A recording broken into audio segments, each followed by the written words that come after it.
أعوذ بالله من الشيطان الرجيم.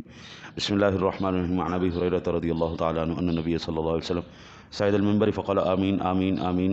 قيل يا رسول الله صلى الله عليه وسلم إنك صعدت المنبر فقلت آمين آمين آمين. فقال إن جبريل عليه السلام أتاني فقال من أدرك شهر رمضان فلم يغفر له فدخل النار فأبعده الله. قلت آمين فقلت آمين.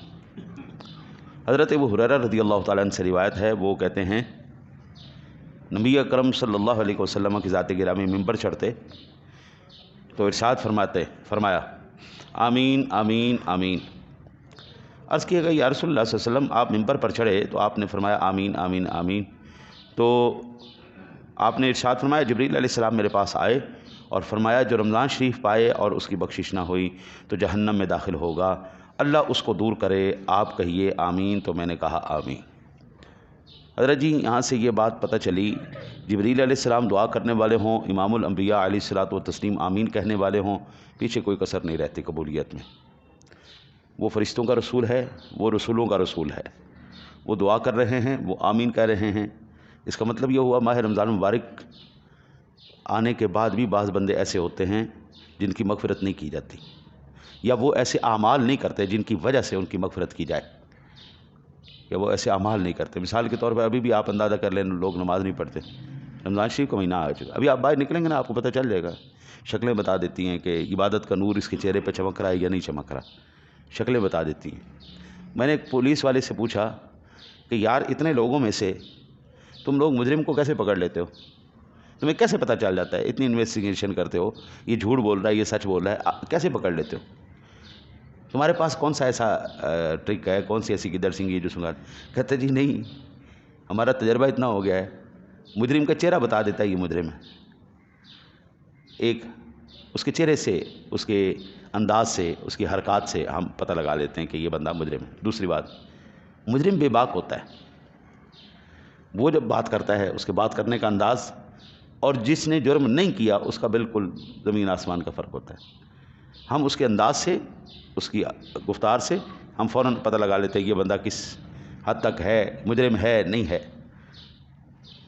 اللہ نے آج بھی نا جی جو اس کے مجرم ہیں، اس کی عدالت کے مجرم ہیں، ان کے چہرے اور جو اس کے ماننے والے ہیں ان کے چہروں کو اللہ نے بالکل علیحدہ رکھے.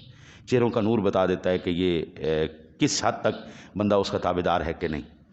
اسی میں سے جھوٹ بولنا، غیبت کرنا، چغلی کرنا، حسد کرنا، کسی کا گھر اجاڑنا، یعنی آپس میں مخالفت کے جو ہے وہ اسباب پیدا کرنا. اور اسی طرح یہ فضول خرچی میں بھی ان المبذرین کانوا اخوان الشیاطین وکان الشیطان لربہ کفورا. فضول خرچی جو ہے یہ شیطانوں کا کام ہے، یعنی اور شیطان وہ ہے، یہ جو فضول خرچی کرتے ہیں یہ شیطانوں کے بھائی، کانوا اخوانا، بھائی ہیں، یہ شیطان کے بھائی ہیں. وکان الشیطان لربہ کفورا، یہ وہ ہے جس نے تیرے رب کا انکار کیا تھا. اللہ کے حبیب نے ضرورت پر استعمال چیز کرنے پر کبھی منع نہیں کیا، یعنی لیکن جس وقت اب آقا جی علیہ الصلوۃ والسلام نے فرمایا تم پانی کو ضائع نہ کرو، تو سوال کیا گیا یا رسول اللہ کیا دریا کے کنارے پر بیٹھ کر بھی؟ فرمایا ہاں، وہاں پر بھی ضائع نہیں کرنا.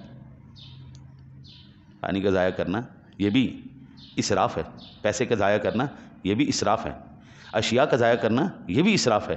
اور یہ وہ اسباب ہیں جن اسباب کے بارے میں قرآن نے ہمیں منع کیا ہے، اور حدیث میں اللہ کے حبیب نے کہا کہ وہ بندہ دور ہو اللہ کی رحمت سے، جنت سے دور ہو جائے جو بندہ رمضان شریف کا مہینہ تو پائے لیکن مغفرت نہ کرے. عن الحسن بن الحویرث عن ابی عن جدہ رضی اللہ تعالیٰ عنہ قال صعد رسول اللہ صلی اللہ علیہ وسلم فلما رقي عتبة قال آمين ثم رقي أخرى فقال آمين ثم رقي عتبة ثالثة فقال آمين ثم أتاني جبريل عليه السلام فقال يا محمد من أدرك رمضان فلم يغفر له فأبعده الله فقلت آمين. قال ومن أدرك والديه أو أحدهما فدخل النار فأبعده الله فقلت آمين. قال ومن ذكرت عنده فلم يصلي عليك فأبعده الله فقلت آمين. حضرت حسن بن حویرث عن ابی عن جدہ مروی، انہوں نے کہا کہ رسول اللہ صلی اللہ علیہ وسلم نے ارشاد فرمایا آپ ممبر پر جب چڑھے تو آپ کے پہلے زینے پر قدم رکھا، فرمایا آمین. دوسرے زینے پر چڑھے تو فرمایا آمین. تیسرے پر قدم رکھا تو فرمایا آمین. پھر ارشاد فرمایا جبریل میرے پاس آئے اور کہا کہ اے محمد جو ماہ رمضان پایا اس کی بخشش نہ ہوئی اللہ اس کو دور کر دے. میں نے کہا آمین۔ جبریل نے کہا جو ماں باپ دونوں میں سے ایک کو پائے جہنم میں داخل ہو تو اللہ تعالیٰ اس کو دور کر دے۔ میں نے کہا آمین۔ جبریل نے کہا جس کے سامنے آپ کا ذکر ہو اور آپ پر درود نہ پڑے اللہ تعالیٰ اسے دور کر دے، تو میں نے کہا آمین۔ مل کے پڑھ لیجیے الصلاۃ والسلام علیکہ یا رسول اللہ وعلی صلی اللہ علیہ۔ 3 چیزیں اس حدیث پاک میں پتہ چلی۔ پہلی، رمضان پایا بخشش نہ کروائی۔ دوسری، ماں باپ پائے جنت نہ پائے۔ وہ جوانی کا زور جو ہے نا، جوانی کا زور بعض مرتبہ ایسی بندے سے حرکات کروا دیتا ہے جن حرکات کی پشیمانی انسان کو ساری زندگی رہتی، اور ان میں سے ایک یہ ہے اپنے دوستوں کو ترجیح دینا، ماں باپ کو ڈی گریڈ کر دینا۔ یہ جوانی کی سب سے خطرناک ترین غلطیوں میں سے ایک غلطی ہے، ماں باپ کو اگنور کر دینا، دوستوں یاروں کو آگے کر دینا۔ حضرت جی پھر ساری زندگی جب دل دکھتا رہتا ہے، پھر ہمارے کاروبار بند نہ ہوں، ہماری روزیاں بند نہ ہوں، ہمارے اوپر پریشانیاں نازل نہ ہوں تو کیا ہو قبلہ؟ ماں باپ ہوں، مظلوم ہو، استاد مرشد ہو، یہ وہ ہستیاں ہیں اگر صحیح ہیں اللہ کے اور اس کے رسول کے صحیح بندے ہیں، مشرک نہیں ہیں، تو پھر جب یہ دعائیں کرتے ہیں تو اللہ کے عرش تک ان کی دعائیں رسائی رکھتی۔ ماں باپ کی دعا اولاد کے حق میں، بالخصوص باپ کی دعا اولاد کے حق میں رد نہیں کی جاتی۔ یہ وہ دعائیں ہیں ان ہستیوں کی جن کا صلہ بندہ دنیا میں دیکھ کے جاتا ہے۔ حدیث پاک کے اندر میرے آقا نبی اکرم صلی اللہ علیہ وسلم کی ذات گرامی نے بڑے اس کے مثالیں ارشاد فرمائی ہیں۔ ان میں سے ایک یہ ہے کہ ایک بندے نے عبادت کر رہا تھا، عبادت گزار تھا، اس کی ماں نے آواز دی، اب نماز پڑھ رہا تھا تو آواز نہیں سن سکا، ماں نے بھی جلدی کر دی، اب نماز پڑھتے ہوئے ذرا تھوڑا اس کو ٹھہر جانا چاہیے تھا، بلایا بیٹے کو، آ جاتا بھی، ماں نے جلدی کی، او بیٹا وہ نماز میں مصروف تھا، اس نے کہا کہ میں نماز پڑھ کے میں جاتا ہوں، تو اس کے جانے سے پہلے کہنے لگی اللہ تجھے موت نہ دے جب تک تو کسی بدکار عورت کا منہ نہ دیکھ لے، یعنی تجھے اللہ بدکاری کے اندر جو ہے نا جی۔ اور یہ کرامات اولیاء کے اندر میں نے حدیث پاک بیان کی تھی۔ وہ بندہ جناب جب آیا اس کی ماں ناراض ہو گئی، وقت گزرا تو ایک فاحشہ عورت اپنا بچہ اٹھا کے آ گئی اور کہنے لگی کہ یہ اس کا بیٹا ہے۔ دنیا نے جناب اس کو مارا پیٹا، جناب اس کا بیٹا ہے، یہ برائی کرتا ہے، ہاں جی، بڑا عابد زاہد بنا پھرتا ہے، بڑا نمازی پرہیزی بنا پھرا، مارو اس کو، اس کا کوٹھا گرا دو، اس کا گھر گرا دیا، اس کو مارا پیٹ۔ اس نے کہا کہ یار ایسا کرو، میرے اوپر آپ لوگوں نے الزام تو لگا دیا ہے، وہ عورت اور بچہ میرے پاس لے آؤ۔ بچہ آیا تو اس نے کہا بول اللہ کے حکم سے بول، تو کس کی اولاد ہے؟ بچے سے کہا، لوگ ہنسنے لگے، انہوں نے دیکھو عیسیٰ علیہ السلام بن رہے ہیں، لوگوں نے تانے مارے نا، ایڈا صوفی بن رہے، اور تیرے کہنے تھے جب شیر خار بچے بولن گے، وہ جناب بچہ بولا، اس نے کہا جناب بات یہ ہے میری ماں نے فلانے چروائے کے ساتھ منہ کالا کروایا، میں اس کا بیٹا نہیں ہوں۔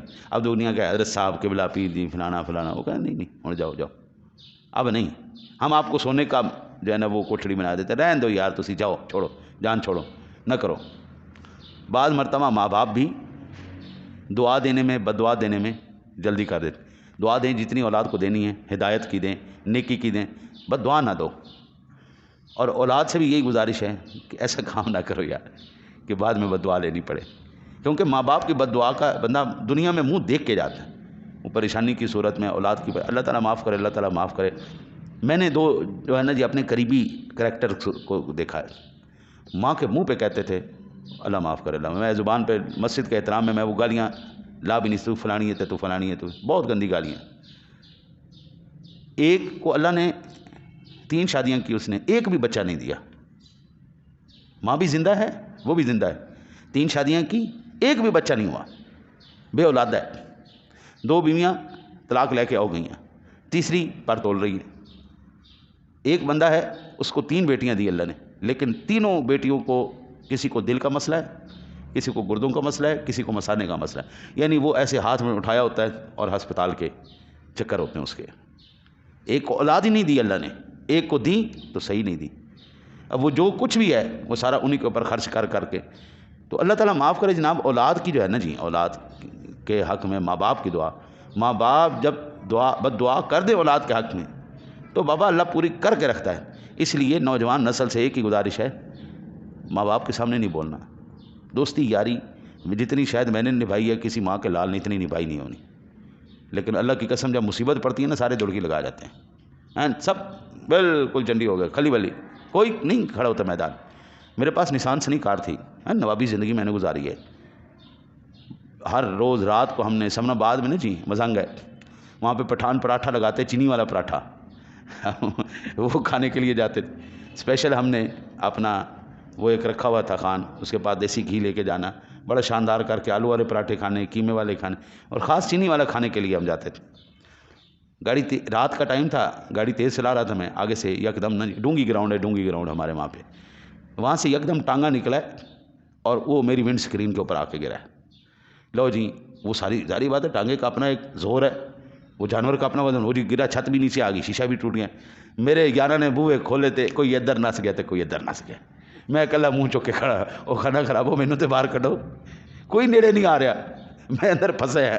وہ لوگوں نے پھر ٹانگے کو اٹھایا، ریڑے کو پیچھے کیا، ہاں جی چھت کو اٹھایا، پھر مجھے باہر نکالا۔ یاری دوستی میں کوئی کام نہیں آتا، نا نا نا نا، کھانے کے لیے ہر کوئی اکٹھا ہو جائے گا، ضرور آئیں گے، یہ پکی بات، لیکن جب مصیبت آئے گی ہاتھ پکڑنے والا کوئی نہیں ہوتا۔ بڑی منحوس قوم ہے، تو پھر اس قوم کی خاطر تم ان کو چھوڑ رہے ہو جنہوں نے ساری زندگی تمہارے ساتھ دیا ہے، مشکل میں بھی، پریشانی میں بھی، دکھ میں بھی، سکھ میں بھی۔ حدیث کا ایک ہی پیغام ہے، خبردار ماں باپ کی خاطر کسی کو نہیں، بس وہ جناب وہ ہیں۔ اللہ سے دعا ہے اللہ آپ کو مجھے عمل کی توفیق عطا فرمائے۔ اللہ